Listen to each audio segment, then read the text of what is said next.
Welcome back to Sunny Life channel. Thank you so much guys for tuning in. We are reviewing The River. Friday episode left everyone shocked. Dumi has turned into something even worse than her evil mother Lindiwe, who had never cheated on her husband Zweli. Dumi was caught red-handed in action with Lindani's cousin Mabuto. Just imagine guys. The big question is, who caught them? Is it Lindani, Zolani or Andile? We are patiently waiting for Monday to find out.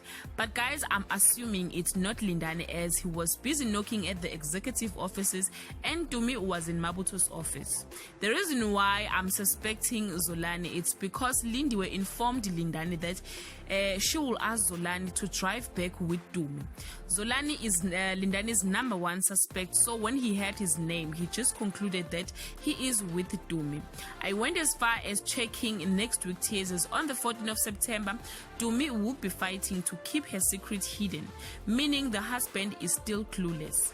Dumi will follow her heart. Will she divorce Lindani and marry Mabuto? Is Mabuto with his dimples the right choice for her? Guys, someone said on Facebook, Lindani is a very boring guy. Even if she was dating him, he would also cheat. What do you say? Guys, Dumi, whose real name is Laruna Muwachi, is a lawyer by profession.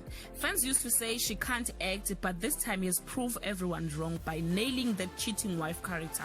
By the way guys, we love that new hairstyle. It looks good on her.